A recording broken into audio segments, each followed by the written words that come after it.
Pull out your hose and grab your can. We're about to integrate another Pest Geek podcast. Hi, everybody. Frank Hernandez here, and welcome to the Pest Geek podcast, bringing you the latest information on pests, products, and politics from today's leading industry sources to help you start, manage, and grow your pest control business. Hey, guys, this is Frank the Pest Geek. I'm here with the distinguished Steven Van Tassel. Wow, have you drunk the Kool-Aid? That's great. I appreciate it. No, go on. Don't stop on my account. No, I know, right? So we were discussing. A question was posed in either a group or my page somewhere of, why do Ws or PCOs go into illegally doing wildlife control? Yes, that's right. Okay. That's what the question was that came out on Facebook. So okay. Yeah, so I was thinking about that answer, and I thought, so here is my solutions. Let me kind of put them out. I like 4 points basically why that happens. And the first reason is ignorance. I mean, sometimes PCO doesn't understand that they're not following the laws of their state. Let me give an illustration of this. It would be Massachusetts, where I used to do some wildlife control work. Mm-hmm. A PCO a lot of them would say, well, I'm doing pest control. That raccoon is a pest. So I'm licensed by the Department of Agriculture to do pest control, and I have a vertebrate category. Some states even have a vertebrate category for pest control. That's a vertebrate, so let me go take care of it. Got it. Without realizing that the Division of Fisheries and Wildlife is the governing authority over wildlife. The Department of Ag is the governing authority over pesticides. So pesticides refers to the tool where the Department of Fish and Wildlife has authority over the creature. So this is where, so that's a confusion. There was actually a letter sent out from the Division of Fisheries and Wildlife that said that to all the PCOs, basically, look, if you're doing wildlife control work, and by the way, mice and rats are not considered wildlife, everybody. They're a non-native species. Same way with pigeons and house sparrows and starlings. Yeah, they're vertebrates, but they're not wildlife because they're not native to the United States. Okay, so that's why pesticides can be used on those things, those animals, and not necessarily a raccoon per se. Okay, but in any event, the Divisions of Fisheries and Wildlife sent a letter out to everybody and said, look, if you're doing wildlife control, like you're doing a woodchuck, you got to have a wildlife control operator's license, period. So that's probably the first reason, and I think that's becoming less of an excuse now as the industry is beginning to grow. And so then we kind of have to move into other reasons why PCOs are doing wildlife control work illegally. I mean, those that are, obviously, not all of them are.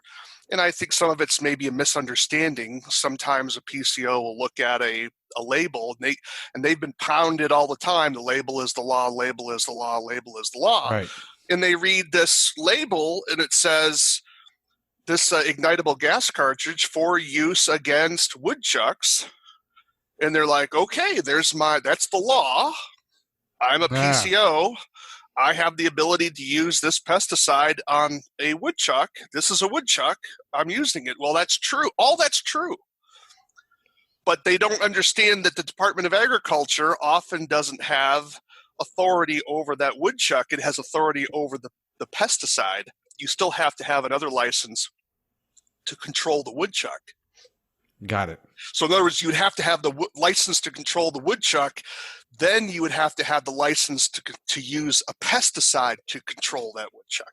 Because you could control the woodchuck with a trap or shooting, which would be under Division of Fisheries and Wildlife. So that's part of a misunderstanding that can occur. Now, understand some states, there are certain wild animals that are under the Department of Agriculture's authority. Like in my state, for instance, we have animals that aren't even regulated at all, like coyotes. Coyotes is basically a long-legged rat. You can drive into Montana tomorrow no license, no nothing, shoot coyotes all day long. It's a rat. There's unrestricted. You don't even have to check your traps. Got it. So that's how that works. So that would be the second reason why WCOs, in my opinion, would be doing it illegally. So you have first, ignorance. The second one would be a misunderstanding. And then third, of course, so there's always going to be a portion of the society that just doesn't care. They're like, well, I don't advertise it. I don't want to send my client that I have a long-standing contract with. They have a squirrel in the basement. I'm just going to go do it. So I think what happens is with some businesses, they're like, I'm just going to do my own. I'm going to take care of my own clients so I don't lose them to a competitor. And I'm just going to kind of do it on the down low. And I'm not going to go looking for the work. I'm only going to do internal customers and not send that work out.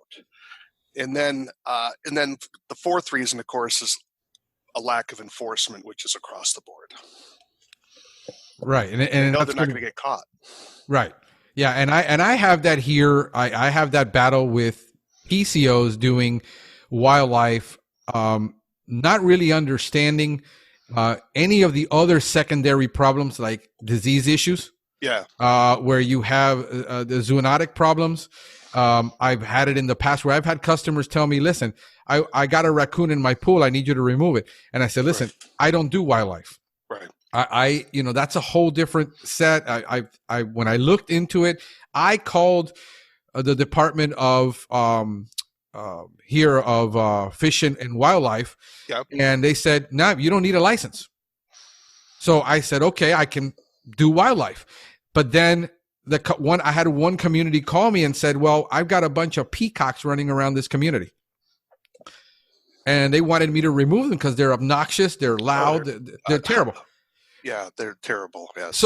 So I call Fish and Wildlife and I said, listen, I've got these peacocks that people need me to remove. What do I need to do? And it says, well, you got a problem. What county are you in? I said, Miami-Dade. It says, well, in Miami-Dade, they're a protected species. You can't touch them. Right. So they had no problem with me trapping them, but said there's a specific law. So I pulled up Miami-Dade. Sure enough, there's a law there. So in wildlife, it isn't as clear as pest control, where the rules in pest control are pretty much standard as far as what you can and can't do. Yeah. When you start going into wildlife, and then I see a guy in the back of a pickup truck, and I see it all the time here in Miami. And it just annoys me because here is a guy running around with a trap with a live raccoon in the back. Mm-hmm. He's got a tank, and the raccoon is just on the edge of the truck on top of the tank. And he's running around town while he's doing his pest control route with that raccoon back there just he didn't cover it. He didn't bother covering it to keep it out of the way. Yeah, that's not good marketing. A lot of people. That's one of the reasons why, the organization I belong to is so passionate about educating the public, about educating the PCOs as well on wildlife control, is partly because we want to avoid the big mistake. Right. And the big mistake is, if people don't realize it, and that is when you have an incident that gets that YouTube moment and it goes viral. Yeah. All of a sudden, if you think that there's gridlock in your state legislature, have your YouTube moment and you watch that gridlock go away, and there'll be a kumbaya ramrodding legislation through so fast you won't even know what hit you. And it tends to be bad. Yeah. It tends not to be good legislation. It tends to be bad legislation because legislators are getting a wall of mail of animal rights activists screaming at them, and they just want it to go away. Right. And that's it. And they don't care about you. And you say, well, it's really stupid. It's unscientific. Let me tell you, politics is not about the facts. And there was one thing I wish I could convince my fellow wildlife control operatives and trappers. It's not about the truth. It's about power. And we don't have it. So let's not poke the bear. Right. Yeah. And forget about the PR nightmare, because you'll never recover from the PR nightmare of somebody taking a video of your truck going down the road with a raccoon sticking out the side. Yeah, it falls off and then it does the tumble. Yeah, there's a lot of things people can't handle animal death, and there's a variety of reasons for that. But so we do need to encourage people. This is why we have to get PCOs to understand the risks of wildlife control. It's a lot more time intensive. It has a lot more negative publicity potential. I mean, I don't see anyone protesting killing cockroaches yet. No. It may come. I mean, the way these folks go, but there's a long way probably before they're going to get cockroaches need to be saved. But even when it comes to situations like Bobby Corrigan was talking about New York City, he has people who says, well, we have rats. Is there a way for you to get rid of the rats? And, can you do it without killing them? Right. Yeah. Think about it. And I get that all the time. And so it's like, well, yeah, now you can. I mean, there's a new product out now that gives them birth control. Right. But you still want to do something quickly. You're going to have to whack them, right? Yeah. Unless people are going to have to make the repairs. But this is where our culture's going, and a lot of people really aren't they're not seeing the wave that's coming, and it's changing all the time. And that people need to realize that they think that because they see a lot of people hunting in that community or whatever, that it's not affecting them. I see animal rights stuff coming even here in Montana. Right. And so Montana, folks, okay? We have 1.2 million people in the entire state. We're the 5th largest state in the country. Okay, I drove 2 hours one night and I saw about 20 cars. I drove at 65 miles an hour and I saw 20 cars both directions. Right. That's less than the population I have in my county. That's correct. So, I mean, I don't think people understand. They think, well, how is it possible? It's coming. Why? Because people on the coast, infection always moves from the coast. Yeah. The coast screws it up, and then they move, and they bring the infection with them. Okay, but it's also becoming homegrown, I would think, as well. I just can't prove it as much. I mean, how do I know this? Because I saw a sign. We have ground squirrels in Montana, and they can become quite an agricultural pest. They can be devastating.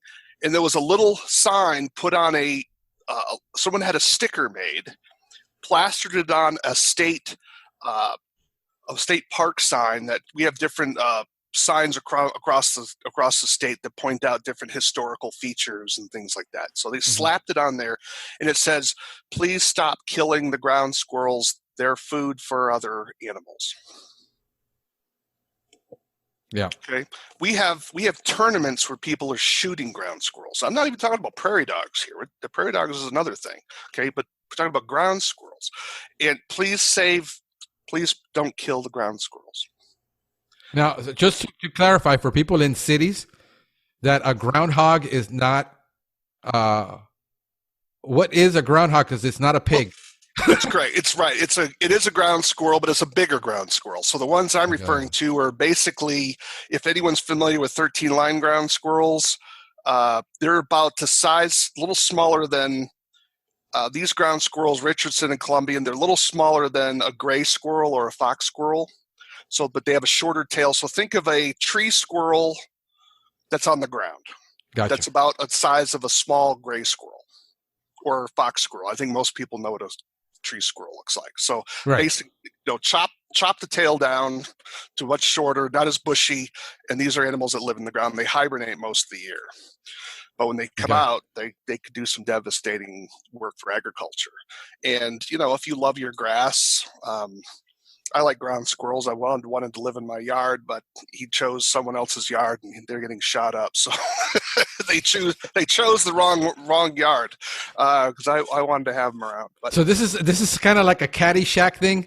Yes, that's exactly right. Okay, That's where that whole comes from. They call them gophers. I'm trying to get people to stop calling them gophers because I don't know what a gopher is.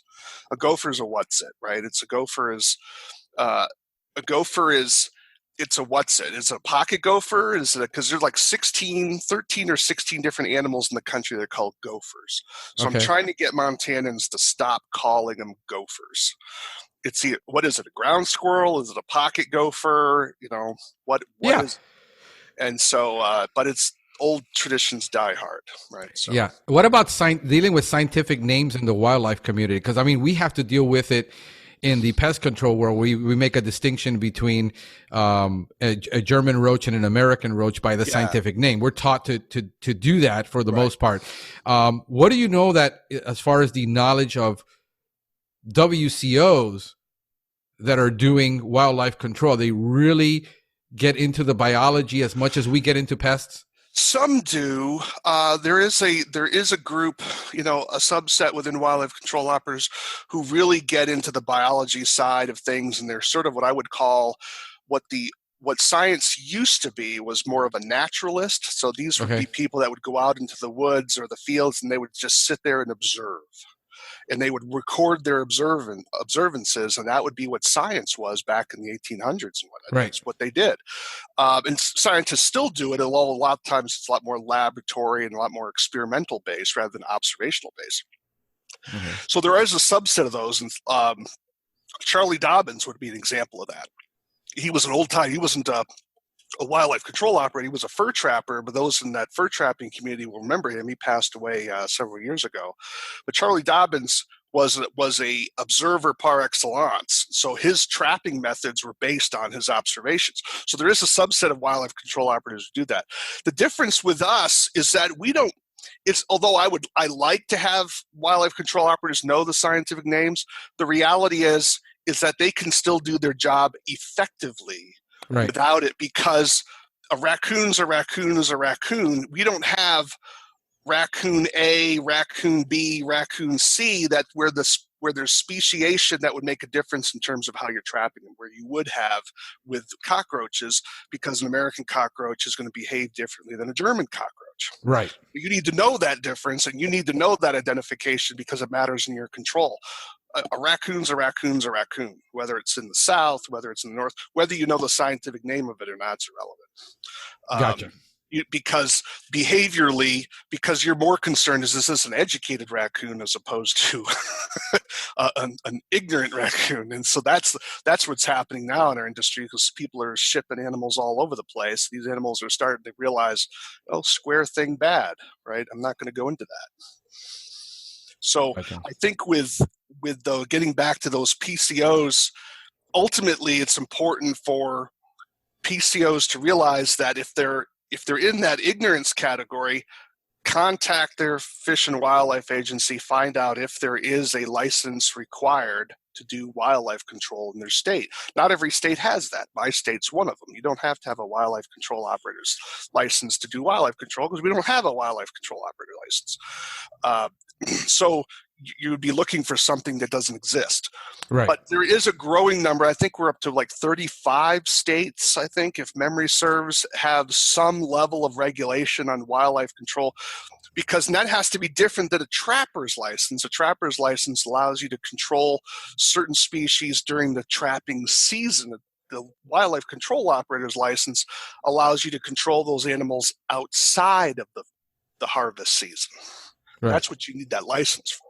Right. So, and then of course, if your state doesn't have any licensing requirements, and many of them have very weak licensing requirements, always be thinking about, if I'm being videotaped, would I be embarrassed by what I'm doing? Always keep that in the back of your mind, because everyone today is a videographer. Right. And you may think that you're not being seen when you are being seen. Right.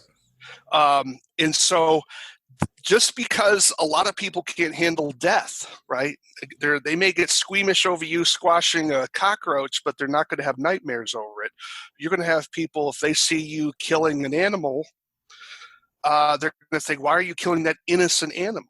And so there's a greater emotional affection, because, and this is all a result of pets.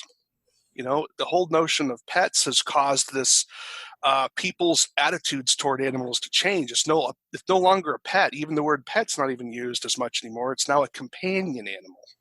Right. People are having their pets in their wills, to make sure they're taken care of in perpetuity or whatever. I mean, we're having a wholesale shift of our understanding of human-animal relations, and that's impacting wildlife control as well. So be careful.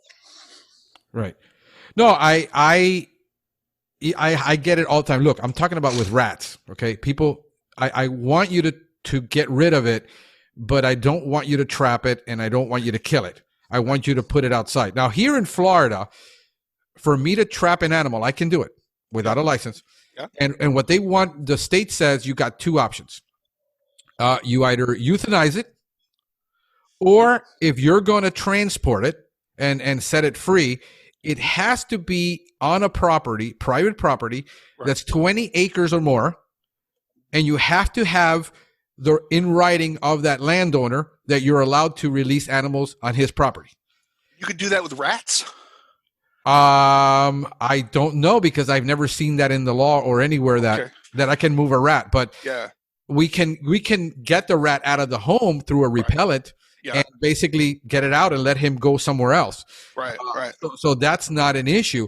But for us, it's like, well, you need 20 acres or more to move it legally, because if not, what are you gonna do with it? You can't, like, what most people do is they basically take it out into the Everglades and take it out into the homestead area where you have basically the just farmland and release the animal there. Well, that's illegal. Sure. According to the state of Florida. Right. So it's I was just having the same discussion in Jersey. Pretty much the same law. You need so many acres, and then but the problem is everybody knows it, and I know everybody does it, or at least most people. Well, you're right. It's an enforcement problem, and it really creates basically an underclass of everyone's wink, wink. We all know what the law is, but wink, wink. We know we're not going to follow it, and so you basically create this underclass of just illegal behavior. See, in Massachusetts, you could not do any of that. You had to, if you took the animal off the property, it had to be destroyed, or you could release it on property. You could not translocate an animal at all. Okay, so in other words, if you take it out of an attic and you do the repair on the building, you can release him right there because that's where he was. In the backyard. Yep. Yeah. Okay. Absolutely. That would be legal, because that would be the person's property. So I call that relocation, because you're moving the animal within its home range. Translocation is when you're putting it in the back of the trunk and you're driving 20 miles and dumping it somewhere. That's translocation. Now you're taking it out of its home range, throwing it into a brand new habitat where it has to find food, shelter, avoid predators, and try to get out of the way of the weather within a day. Yeah, because see, homeowners don't understand this. I mean, they don't. But part of that's wildlife control operators and sometimes PCOs don't want to explain it to them. Yeah, and educating the customer could cost you the sale.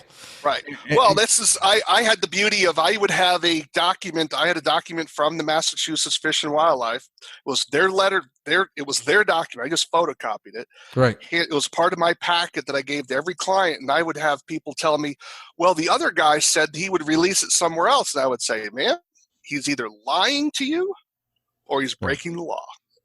Yeah, it can't so I would throw them under the bus, without a doubt. And I would just say that when I'm taking them away, I said they'll never come back. Right. Okay, you don't have to worry about them coming back. So a lot of times it's that the problem is not the client, it's the PCO or the WCO. If you don't believe what you're doing is right, you're not going to sell it. Yeah. But the reality is, a lot of PCOs and WCOs, they know it's cheaper for them to dump the animal somewhere else. Of course. And plus, they have the potential revenue of more money because it might go offend somewhere else. So there's a little bit of money involved in there, right? If I take that raccoon and he's gotten into this house, well, he clearly knows how to do it. I can dump him 15 miles away, and he'll go into someone else's house, and I'll leave my cards in that area. People know I'm around, and maybe I'll get another job. Yeah, it's the ethical issue that I have with guys all the time that says, why don't you just solve the roach problem and do it with baits and get rid of it on the structure? He says, yeah, but then once we get rid of the problem, then they don't call us back anymore. So we just keep spraying. I mean, Right. it's so an issue of ethics. Sure. It's perfectly legal what they're doing. Yeah. Because you can, it's according to the label. The label is the law. You can baseboard spray, but you're never going to get rid of a German roach infestation by baseboard spraying. Right. And the customer says he's here every month and I still have roaches. And I say, well, here's our process and here's how we do it, and we'll knock it out, and you'll never need us again unless you reintroduce the problem. Right.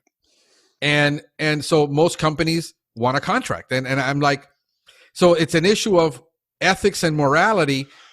Well, I also think it's a lack of faith, right? It's a lack of faith and understanding that there'll be another job. I mean, I have a colleague. His policy is when he goes to a client's house, because this is even worse for wildlife control, right? So, because with wildlife control, if you follow our directions, if a client truly follows our directions, the likelihood of them ever calling us again is almost zero.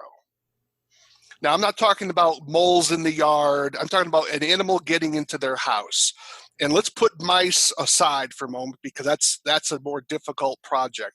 But if you're talking about squirrels, raccoons, skunks under decks, things of that nature, if you follow the directions of your WCO, the likelihood of you ever having an animal in your house again, bigger than a mouse, is basically zero.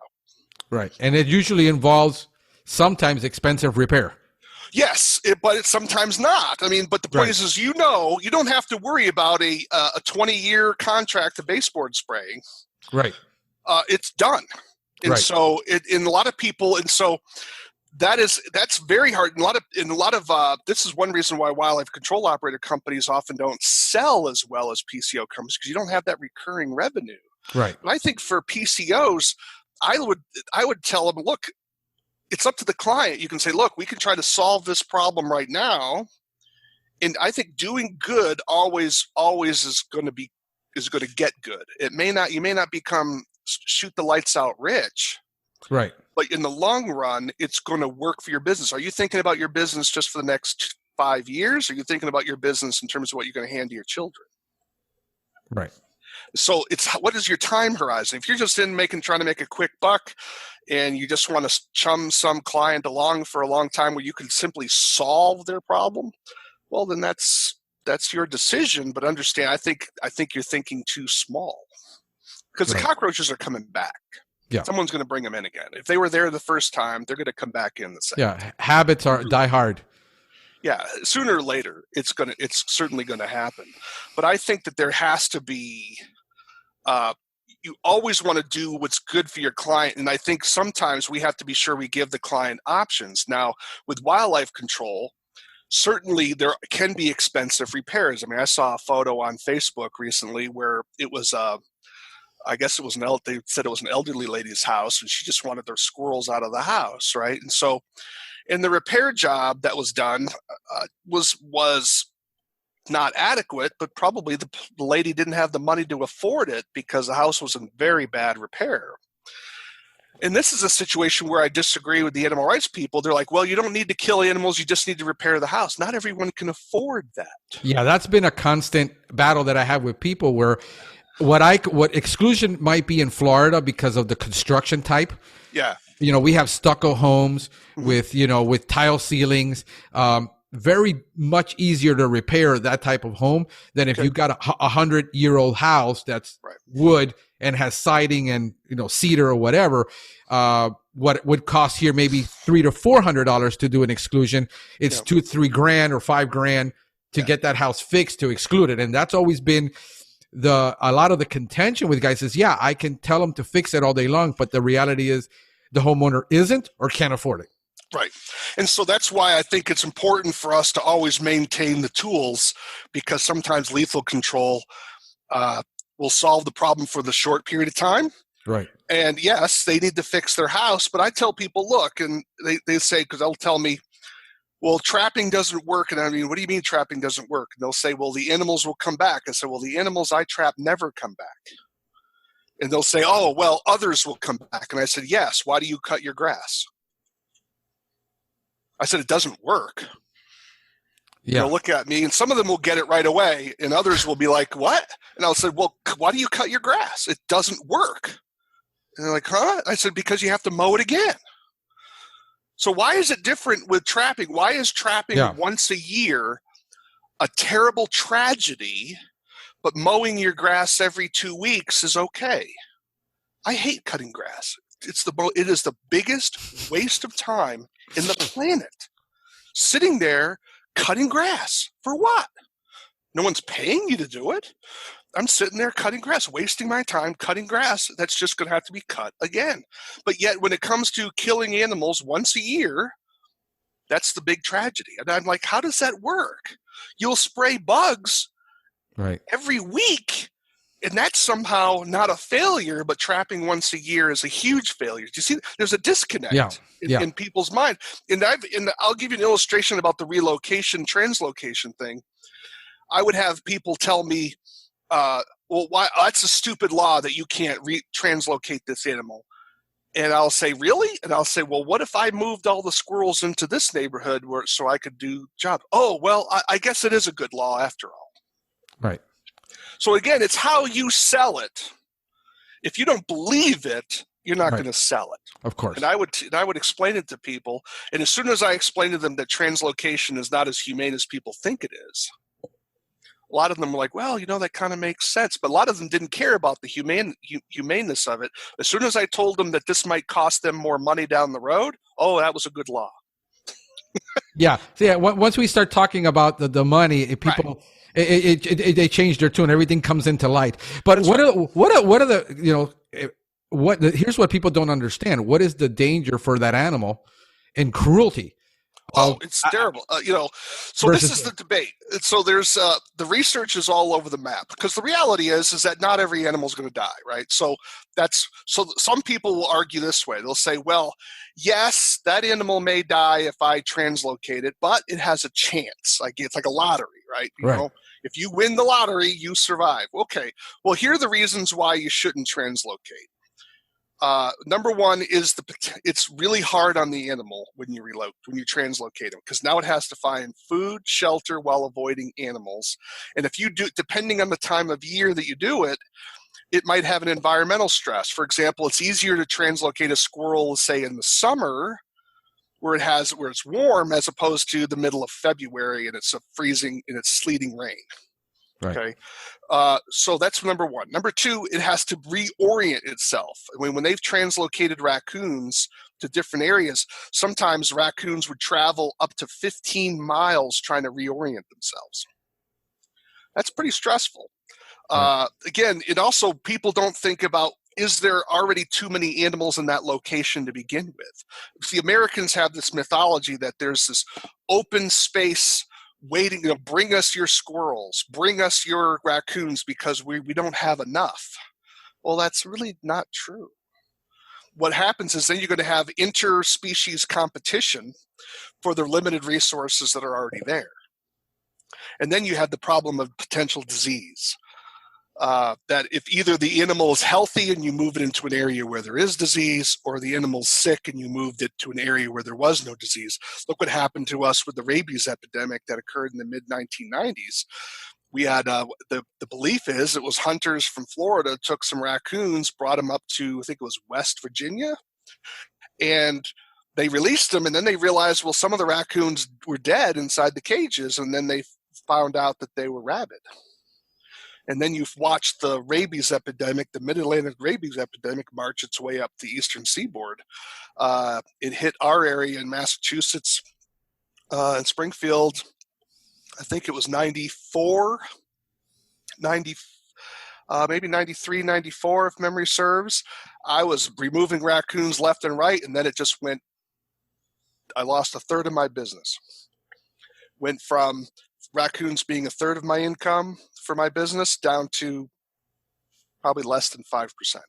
Wow. Because there were no more raccoons. We had about a 90% kill off of the population. It was just, they went vanished. Because of the rabies. Because of the rabies. Yeah. So here's the other thing, because we're dealing with roaches, bugs, and we deal with rats, but there's not that many cases of people like with hantavirus and stuff like that with rats, PCOs, because we're taking it, we got gloves, we're putting it into a bag, we're sealing it, throwing it in the garbage. Right. We don't have to bury it. We don't have to burn it. There's a whole set of things that just freak me out when I started looking at wildlife as a PCO, that I'm like, taking certain shots and the zoonotic diseases and the transmittable diseases and the treating of the traps, how you can't just take that trap and just put it in the back of your truck after an animal has peed all over the back of your truck. Well, you can. I mean, it's a matter of how, let's put it this way. Certainly there are disease issues with wildlife. There's no doubt about it. Okay. So let's just lay that out there. Yes. If how neurotic we have to be regarding that is a little bit of a debate. Now you have people on a different strain of things. So I'm probably somewhere in the middle. I was very religious about wearing gloves when I was handling my traps. So I would never grab an animal with bare hands, even whether dead or not. Didn't matter. I was always having gloves. I mean, it drives me nuts when I see guys on Facebook holding young raccoons with their bare hands. It's cute, and it's a great photo shot, but it's something I wouldn't do, right? And so just because you don't wear that raccoon, what's on him? Now, so you want to think about disease, but if you realize that the back of your truck is always dirty, then you treat it as always dirty. So I think that's where most people have to realize you can't go too far on the disease side, other than just maintaining. At the end of the day, you're taking your clothes off before you're going into the house. You're showering. You're always making sure that you're washing your hands before you eat, before you're smoking. Just like with pesticides, you're always thinking, what am I touching here? And then always being cognizant of your equipment. Is this equipment contaminated? Is this equipment clean? I don't mean contaminated. When we say clean, we don't mean sterile. Nothing's going to be sterile in the back of that truck. Right. It's going to be, you're right, the animal's going to be peeing, the animal's going to be pooping. Treat it as a biological problem and think about how the back of your truck is always going to be a dirty area, and always remember that. So don't go putting your bare hands on the floor of your truck and then licking your hands, right? So some of these animals, some of these diseases will die when they're exposed to heavy sunlight. You've got lots of sunlight in southern Florida. And they will also die from dehydration, like some of the raccoon roundworm. It will desiccate. It will dry out if it's exposed to dry conditions. It takes a while. Right. But it's not, otherwise we'd be up to our eyeballs with raccoon roundworm, right? It wouldn't go away. So sometimes when we try to teach people about disease, sometimes we overstate the threat because people have not taken it seriously enough. And that's certainly true. A lot of wildlife control operatives have not taken the risk that they're exposed to. But I would argue the back of your truck is probably going to be less risky in many ways than the way we're going through attics, underneath decks where cats have been peeing and urinating all over the place, and the fleas. And then, of course, some of the hazards we have from insulation and whatever's floating around in those attics and crawl spaces. And people get cavalier. They take their respirator off, or they're not fitted properly. They're not checking, making sure they have good seals. There's, some people just have they're not realizing the small effects that these things can have over time. In that we do need to be wearing Tyvek suits probably more often than we are. Got it. But we don't want to overstate it, because otherwise we would all been dead a long time ago. What about I'm totally still ignorant about wildlife as far as what about vaccines and things that people need to look at? Yeah, if you're dealing with rabies vector species and you have rabies in your area, it's something you should definitely talk about your doctor. And so that's certainly one that you can be vaccinated. There's very few vaccines. But here's ones that most people don't think about. How about tetanus, folks? When was the last time you had your tetanus booster? The rule is every 10 years, unless you've had an event. When was the last time you had your tetanus shot? That's a bigger threat.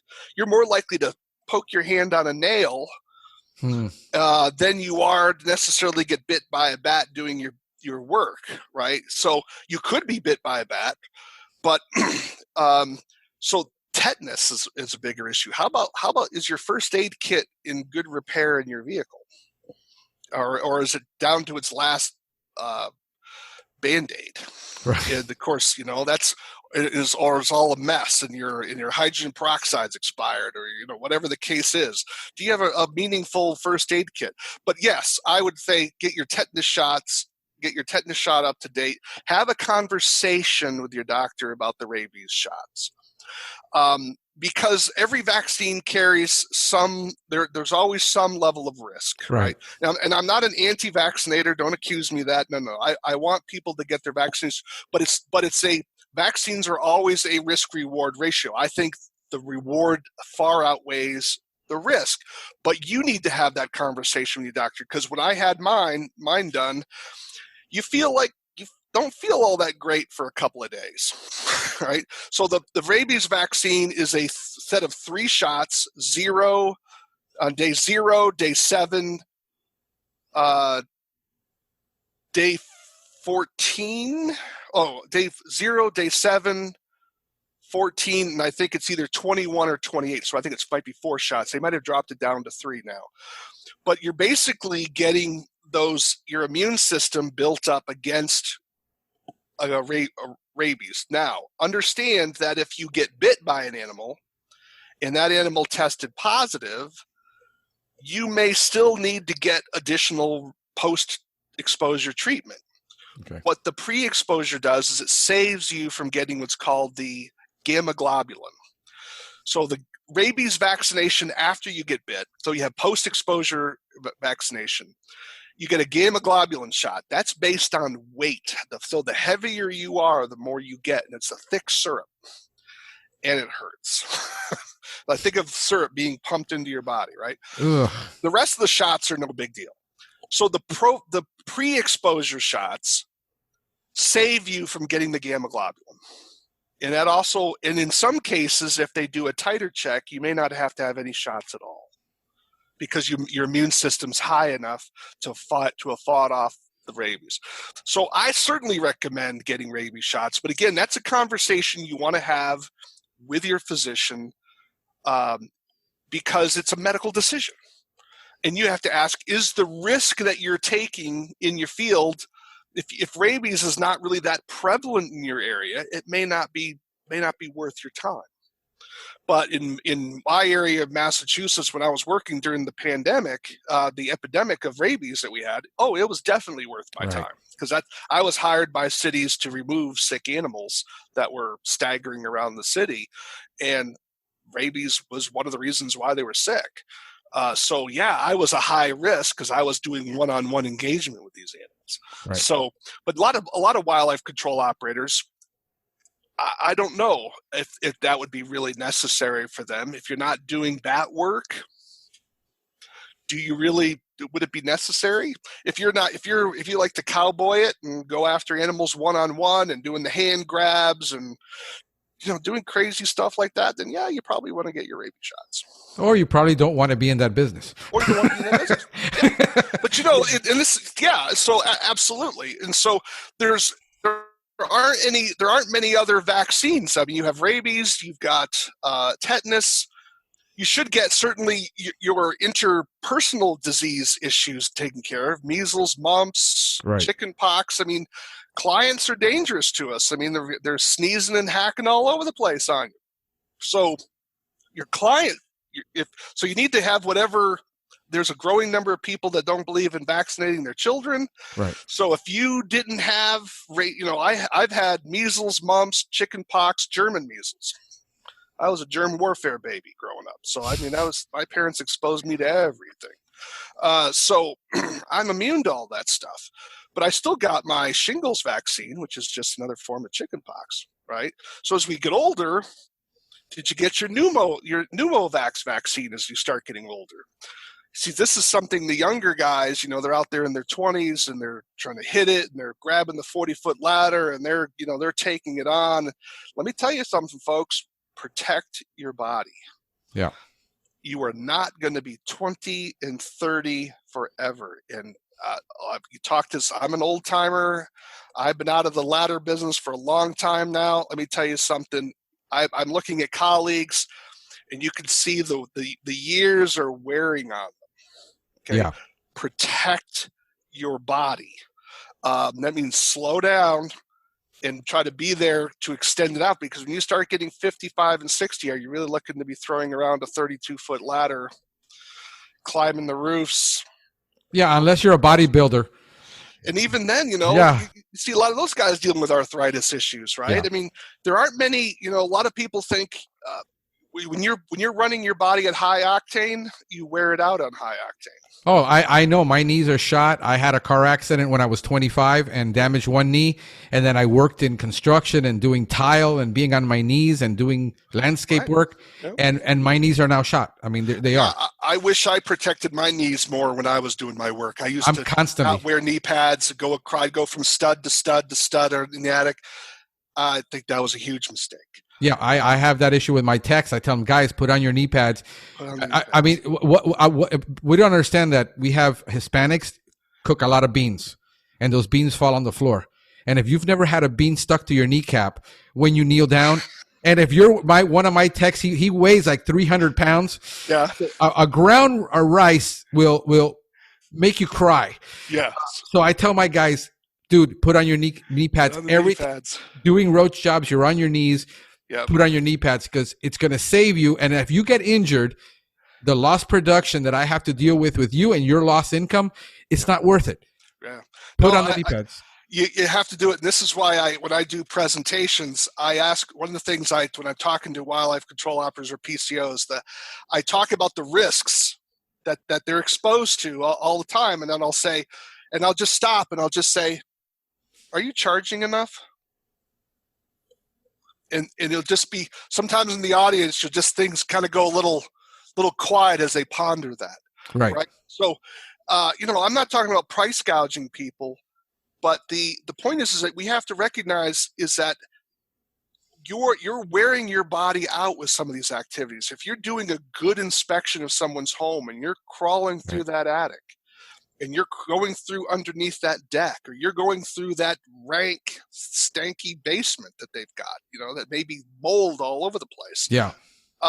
You're being exposed to things that are going to affect you. I think some of my allergies, I can't say all of it, I think some of my allergies are due to my exposure to a lot. Oh, I lost you there for a second. Exposed to animal dander doing your wildlife control work, that your body finally says, I'm going to start attacking that. And that's what an allergy is. An allergy is an overreaction of your immune system to an allergy, to a protein. I lost your video. Oh, there you go. You're back again. Okay, I lost your video there for a second. I had your audio, but not your video. So this is where people have to realize is that there's people that are exposed to mouse dander, cockroach exoskeletons. You can get an allergy to that over time. Not everyone will get it, but some people will. Yeah. People that are lab technicians that are working in a scientific lab working with mice, they find after 5 years of working with mice, a lot of them get allergies to the mice. Wow. Right? So we're a time-limited business, folks. I mean, you have to be thinking, how long do you think you can keep this going? Right. And then we're not even talking about a vehicle accident where someone runs a red light and hits you. It doesn't have to be your fault. You can be injured and put out of business without doing anything wrong on your part. You could be walking on a roof and all of a sudden the roof collapses. How is that your fault, right? The roof, your leg goes through and maybe you go through the rest of the way. Those are things that are totally outside of our control.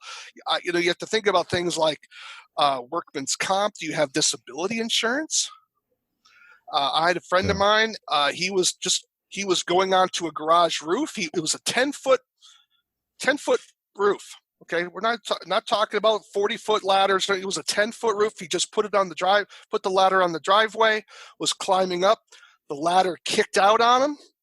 He grabbed the gutter with his right arm, and then he had a stiff arm. He stiff-armed as he was flat out, and his stiff arm was down like this, trying to break his fall, blew out his elbow because all that force blew this out. He basically he couldn't do work anymore other than what he could use one hand for, and he went bankrupt. Yeah, the customer, and I try to look at it from both sides. Try to educate the customer, right. Educate the tech. But the customers that say, can you come out and give me a free estimate of what this is going to take, and not realize that you're going to spend, if you really are going to do justice by the customer, right, you're going to have to put in an hour of your time. And can you charge $100, $150 to give them a diagnosis, not an estimate? Right. Because I give estimates free over the phone all the time. That's right. Yeah. That's but for me to go out to your property and tell you everything that is all the holes and your crawl space and give you that for free and not charge you, right, is just totally ludicrous. Right. And I agree. And that's the major problem, that when you put free estimate on the side of your truck, mm-hmm, you're setting yourself up. And I have marketing guys that'll say, put free estimate on the side of your truck. I like to shoot the first guy that ever gave a free estimate to do a car diagnosis and tell you what's wrong with it. And so you can say, oh, I'm just going to take it to my buddy because he's going to charge me $69. Thank you for all your work. That's right. I think that there is I'm not a big fan. I don't know. I'm learning more about the pest control side of things, to be sure, but I would certainly think that was a mistake on their part. Certainly for wildlife control, I don't recommend anyone giving free estimates. The only exception would be for what I would call big jobs where it's not just someone's home, where right, you may be dealing with an industrial complex or something like that, where you may have to have some sort of visit. But for when you're doing an inspection, you need to be giving people value for that inspection, like what you described. You're not right, just simply giving them an estimate of what it would cost. You're telling them exactly what is wrong, how it should be done. And that's how I think wildlife control operators should do inspection. When you come out and inspect the house, you're not only going to identify what the problem is, you're going to identify what needs to be fixed, and also potential problems that they could have, and maybe problems they didn't even realize. Is the chimney capped? Well, maybe the raccoon's not in the chimney.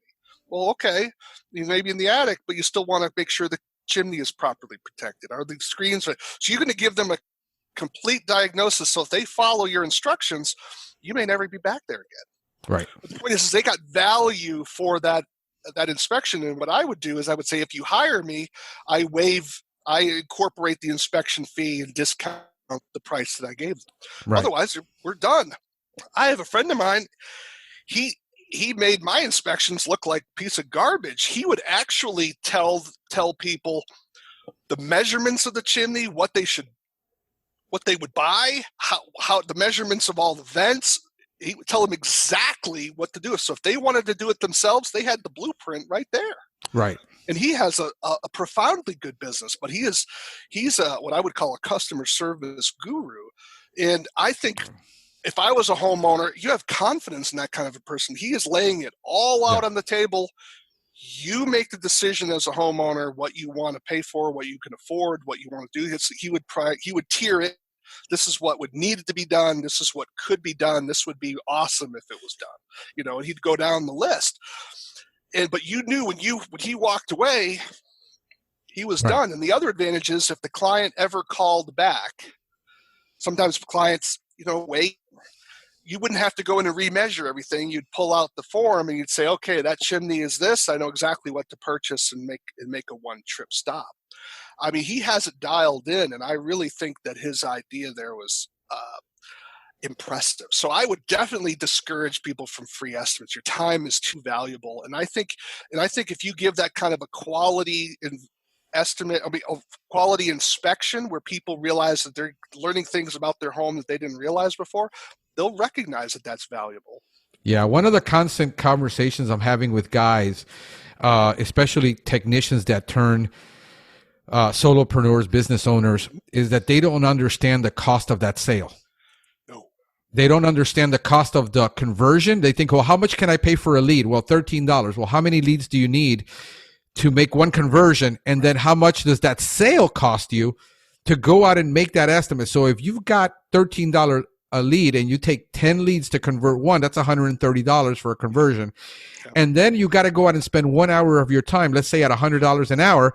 Yeah. Now to get that customer is $225 and you haven't even sold anything. Yeah. I think that I don't think I realized that back when I was working. Of course, we didn't have the internet then. Right. I don't think I had that. I mean, if I wish in some ways what I knew now, if I went back in time. Yeah, that's a song. I would have made so many different decisions. So I am not one of those people who says, "Oh, I would never change a thing." Oh, there's a whole lot of things I would change in my life. I can guarantee you that. So, and I always question people, think it all. No, I don't believe them for 1 minute. But in any event, I could tell you there's a lot of mistakes I've made. But yeah, I think that's probably the biggest challenge for a lot of WCOs is the business side. They're awesome wildlife people. If you need someone to get that animal, they will move heaven and earth to get that animal, and they will do it. Are they making money? Yeah, real money. And I fear for people that I'm not sure they're saving enough for retirement. Right. They're buying toys and they're not thinking about what are they going to do when they're 60 and they can't climb that 30-foot ladder anymore. Right. I worry about that. Yeah. And we have a labor problem in the wildlife control field because it's a young man's game. Yeah. Sorry, ladies. We welcome you in our industry. There's just so few of you that want to be climbing ladders and going through some pretty rank places. Right. But I worry about that, and I think that's one reason that's really holding back our industry from really popping out. Like the pest control. I mean, we don't. We have guys with $5 million a year income. I'm thinking it just boggles the mind. Right. Yeah, because it's duplication, and a lot of the guys, and I struggle with it with a lot of the PCOs I'm talking to. It has to do with a lot of the mentality up here. They feel that if they're charging what their company used to charge, they always felt the company was ripping the customer off. And there's that stigma in their heart that says, well, I'm going to charge less because it's wrong to charge that amount. They're not looking at, they don't understand that profit has become a bad word. Yeah. And they feel that if they're talking about being profitable, I just want to make enough so I can live comfortably. Well, that's a great goal, but I don't think they completely understand what that means. Right. And that's the problem I'm having. Yeah, I mean, let's be frank, folks. You're not going to be Bill Gates or Warren Buffett doing pest control or wildlife control work. I mean, you can live very comfortably if you're in the right market. If you're and you're charging enough and you have enough services, yeah, you can do very well for yourself. But a lot of times they're not thinking about what's it cost to get disability insurance. Do you have disability insurance? How many people have life insurance, for crying out loud? Yeah. I mean, when I do my shtick when I'm doing presentations, I tell people about the joy of procrastination, right? Procrastination, hard work may pay off in the end, but procrastination always pays now. Right. So the time value of time. So I tell them, I said, why is it that, people, I used to sell life insurance. People wouldn't buy it. You know why? Because they knew as soon as they bought it, they would die. So as long as you don't buy it, you'll live forever. Yeah. Makes perfect sense, right? Yeah. If you go to buy life insurance, you're going to die. Right. Don't buy it. Because that way you're going to live forever, right? And people don't think about these things. They don't think about disability insurance. They don't think about life insurance. They don't think about retirement. They think they're going to live forever. They think they're going to do their job forever. Yeah. It's not always up to you. Yeah. Like I said, falling through. You can have events occur that are totally not your fault. Yeah. And change your life. Yeah. And so I think that's where you have to charge enough to be able to do those things. I mean, the biggest challenge that I have is some wildlife control operators. They're coming out of the fur trapping field. They're used to getting $8 a raccoon. And so when they're getting paid $25 a raccoon, they think they're rich. Right. And I'll tell them, I said, well, how many miles were you driving to get that raccoon? Yeah. And I said, you're burning up the equity that you had in your vehicle, but you're not earning enough to replace the vehicle. So they have a depreciation expense that they're not compensating for. So they're basically pulling the revenue out of their vehicle to make themselves feel rich, but they're not. They're actually depreciating themselves. Yeah. Some people would make more money working at McDonald's than they are doing their own business. And I think if only because of the stigma of McDonald's is why they're not working there. Yeah. Well, they have this thing where they got fed up from working for everybody, and burned out because they were burning them out. A lot of the larger companies burn you out. I mean, that's just a reality. I worked for a big corp, and I remember feeling burned out at 25. Well, we've been going 2 hours, so dude, I'm good if you're good. Well, I'm ready to go because I've got to do some other work today, but I would like to come back and circle around and do this again. I think we got a great stuff here, man, that people can use. I think we can do some interesting stuff on YouTube and, of course, on Facebook as well, and maybe get some questions from people and really have another session. But I set it up. I set it up to do Facebook Live, but it for some reason it kept getting hung up, and it wouldn't go through. I had a friend of mine. He was having the same problem with some of his live classes too, or they tried to do it, and it just something with Facebook was happening. This was a little while ago, but we're going to put it up on Facebook. Hopefully today. We're going to get this out today. Oh, great. Yeah, I'm going to try to work on it in the afternoon and get it out and put it on Facebook. And then we got a lot of material here that we're going to cut up. And sure. Yeah, we covered a lot of subjects. But let's put a plug in for ads, huh? We have, advertisers out there. We have what do you got? Of PCOs. We have an audience of wildlife control operators, people that are entrepreneurs. If you have a service or product that could be useful for the wildlife control industry, for the pest control industry, these are service providers. They have business needs. They have truck needs. They have safety needs. They have life insurance needs. You want to advertise with us at the Pest Geek Podcast and my segment, Living the Wildlife, which is part of the Pest Geek Podcast, definitely reach out and give us a Pest Geek Podcast. So awesome. And then we need to acknowledge one of our sponsors, which is Ring Boost, which is one of the nation's largest provider of 800 numbers and vanity numbers. They got a real good sale going on right now. If you're looking at getting a 1-800 got bugs, or a 305, or let's say a 555 number, which is easy to remember for your marketing, you get 15% off. You use the code PEST15 if you go to ringboost.com/pest and you use our promo code. We get a commission and you get 15% off. So it's a great deal for everybody. All right. Well, great talking with you. We'll be Thank you, buddy. I appreciate it, man. Thank you, brother. Bye. Thank you for listening to the Pest Geek Podcast. If you have enjoyed the Pest Geek Podcast, please give us a rating, write a review, or subscribe to the channel. You can join the Pest Geek Society by visiting pestgeekpodcast.com. Thank you for listening. See you next time.